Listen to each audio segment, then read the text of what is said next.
खुलुमबाय साफ्रोमबो Btrinfostudio चेनेलनि अनसायगिरि नोंथांमोनखौ आं बरायना लाग्रोबाय दिनैनि बे भिडिअआ स्पेशल जागोन आरो जायफोरनाखि साख्रि लुबैदों बिथांमोननि थाखाय आं भिडिअ बानायनो नागिरदों ओमफ्राय खोनासं बे भिडिअखौ जोबजासिम नाय नोंथाङा जुदि साख्रि मोननो लुबैयोबा भिडिअखौ नाय आरो जुदि नोंथाङा गावखौनो एक्सपार्ट सानना लाखायोबा नों गावनो रोंखाजोबो सानना लायोबा भिडिअखौ दा नाय स्किप खालामना थाङो आरोना आं बेखौनो बुंनायदोंखि जाय मानसिया गावखौनो जेरावबो एक्सपार्ट आखा फाखा रोंखा राखा होनना सानलायो बेफोरबायदि मानसिया जिउआव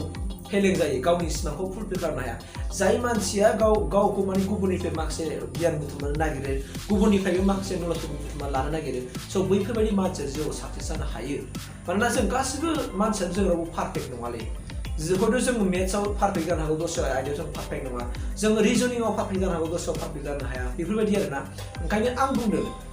दिनै नोंसोर बे आंनि भिडिअखौ 6 मिनिटल' सम हो नों जुदि जिउआव साक्सेस जानोबा 6 मिनिट समखौ मानो होनो हाया जेनेबा होनो हानांगोन नोङो खारन नोंनि लाइफनि खोथा दङ ओंखायनो आं बुंदों बे भिडिअआव नों 6 मिनिट सम आं 6 मिनिटल' लागोन आं बारा लानाय नङा माथो जाहैबाय मा खोनासंबानो जाबाय दिनै नोंसोर मिथिगौ बयबो साख्रि लुबैदों नङा होमबा आसाम सरकारा 22,700 नि बारा साख्रि होसिगोन आंनि मोननायाथ' 23,000 जागोन मानो आं बुंदों होनना बुङोबा गोबां पस्टआ बेकेन्ट थाफिनजोब्बाय सोरबा गोजानद्राय जानानै जयनिं जाहैयाखिसै सोरबा माने मोनथाम मोनब्रै पस्ट मोनबाय नालाय मोनसे बबे साबसिन जाहैबाय आं जि अफिसाव जयनिं जादों बे अफिसाव सासे ड्राइभारनि पस्ट जयनिं जाफैयाखिसै जानो हागौ हयथ' बहाबा जुनियर एसिस्टेन्ट पस्ट मोनबाय बाहाय बे जयनिं जाहैबाय ओंखायनो आं बुंदों टेस्ट साजार बेयो जुलाइआव फार्स्ट उइकआव ओंखारगोन होननानै डक्टर हेमन्त बिश्व शर्माया बुंगासिनो दङ दै नाथाय नों जुदि साख्रि मोननो लुबैथारदोंबा अननानै आंनि गोरबोनिफ्राय आं खावलायदों प्लिज बे भिडिअखौ नायबानो जाबाय 6 मिनिट सम लागोन आं ओंखारदों मानोना जोङो एक्सपार्ट सानना लायोबा साख्रि मोना दिनै नोंनो मिथिगौ नङा होमबा फरायाबा रोङा फरायाबा गोसोआव थाया प्रेक्टिस गैयाबा जेरावबो साक्सेस जानो हाया बेखौ नों मिथिगौ थेव नाथाय नों मानो नाया दे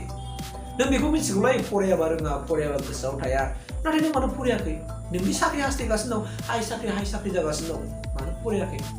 फरायनांगोन ना फरायनांगोन नाजानांगोन सेस्था खालामनांगोन आरो आंथ' बुङो दानि जुगाव नोंनि आखायाव बेबायदि नम्बर दंखाजोबो नालाय लेखा बायनाङा थोबसेबो आं गेरेन्टि होदों लेखा दाबाय आजिखालि मबाइलाव नोंखाजोबो इउटुब भिडिअखौ नोङो नायनानै सेभ खालामनानै दोन बेखौ नों गोसोबानो नायबाय था रिजनिंखौ नांगौ ना मेथ्सखौ नांगौ ना जिकेखौ नांगौ ना माखौ नांगौ इट्स एन्ड एभरिथिं गासिबो जेनेखि एग्जामाव फैथावथाव माखासे कुइसनफोरखौ जों मबाइलाव मोनजोबो आरो जाय आं जे लेखा फरायदों आङो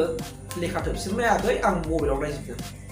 आं जि पस्टखौ मोननो हादों आं मबाइलाव नायदों कम्पिउटारनि सर्टकाट ट्रिक आं मबाइलाव नायदों कम्पिउटारनि माखासे फर्मुलाफोर आं मबाइलाव नायदों मेथ्सनि सर्टकाट फर्मुला आं मबाइलाव नायदों मानो होननानै बुङोबा सर्टकाट फर्मुला नङाबा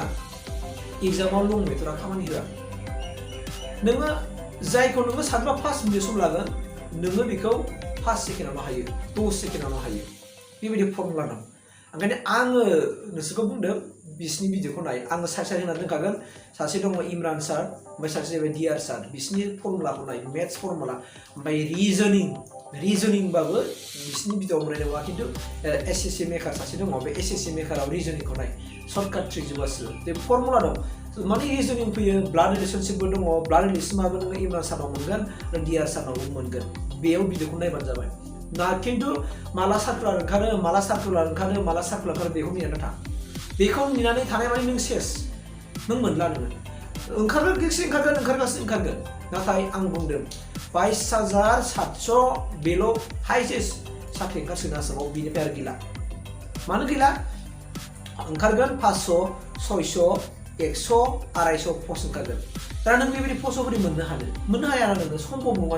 नोंनिफ्राय बिराद टेलेन्टेड मानसिफोर दङ हरनि 12थासिम गाहाम फरायग्रा मानसिफोर दं बिसोर मोनजोबगोन नों बाहा मोनो ओंखायनो आं नोंसोरखौ होनना बुंदों 22,700 नि बारा पस्ट फैगासिनो दङ बेवहाय मोननो नों दानो सुजुग खालामबा दानो फरायबाय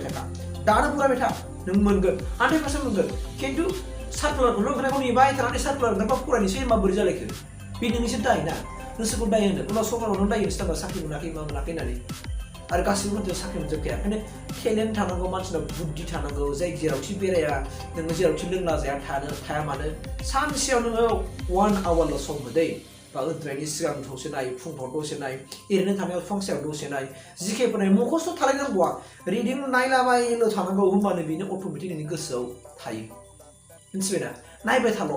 थानानै गोसोआव थागोन ओंखायनो आं होनदों 22,700 पस्टआ माला ओंखारगोन बेखौ नेनानै दाथा दानो फरायबाय था मेथ्सखौ मोजाङै सान इंलिश ग्रामारखौ मोजाङै सोलों इंलिश ग्रामार मोजाङै सोलों सिनोनिम आरो एन्टोनिम्स माने एखे सोदोब उल्था सोदोब बेफोरखौ नाय आरो फंसे सोदोबजों बुंनाय दंना इसोरनि जेरै बर' दं इंलिशाव बिदि दं नङा होमबा जेनेबा मा होननानै बुङो सिङाव थाग्रा न'खौ मा बुङो बिदिनो आरोना मोसौ थाग्रा न'खौ मा बुङो बिदियाव इंलिशनि फैयो दा बेफोरखौबो नोंसोरो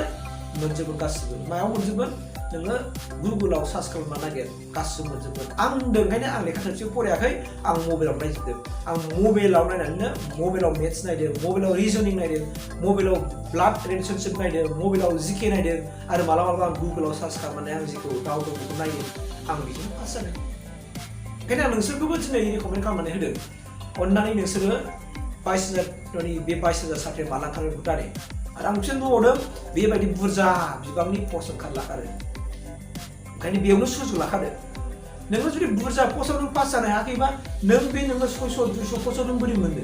मालाबा मोना नोङो इम्पसिबल बे ओंखायनो बेबायदि पस्टआव नों मोननो नाजा 22,000-23,000 पस्टआव मोननो नाजा जुजिबाय था फरायबाय था 100% नोङो पास जागोन आरो मालायनि बुंनायखौ ला एसेबाबो गावखौनो गोरों साननानै इग' लानो हादै मानसिया बांद्राय मालायनिखौबो सोलोंनांगौ आं दिनै बिराद मानसिफ्रा बुहुत सोलोङो बिराद माखासे टेकनिकखौ आङो सोलोंनानै लायो आंनि जिउआव दाबो थोआखै बुहुत नांगौ आंनो सोलोंनो गियान नांगौ आंनो मानसिनि गियान नांगौ बुहुत नांगौ आं गुबुनखौ फल' खालामो गुबुननि आं बोसोनखौ लायो मानोना जों मानसियानो अल इन अल एक्सपार्ट जानो हाया दे जोङो रावबो एक्सपार्ट नङा नों गावखौ एक्सपार्ट सानना लायोबा नों जिउआव जिन्दगिनो साक्सेस जानाय नङा गुबुननि बोसोनखौबो खोनासं नों बै बोसोनानो नोंनि बावनायखौ मावनानै थानायखौ मालाबा नोंखौ रिमाइन्ड खालामनांगोन औ नोंगौथ' नै बेखौ नोंनि बावनानै थानायखौ बेनो नोंखौ गोसोआव खोलैना होफिनो ओंखायनो सासे भिडिअनिखौ नोङो 6 मिनिट 7 मिनिट सम होनायाव नोंहा जेबो खहा जाया आं बेखौनो बुंबाय बेजों सुबाय नोंसोर गासिबो साख्रिखौ साक्सेसफुल मोनफुंथों आं बेखौ इसोरनाव आरज खालामनानै बे आयदानि सायाव भिडिअ बानायनायखौ नोंथांखौ बेयावनो फोजोबबाय रावबो दाने फरायबाय था साक्सेस जागोन थेंक इउ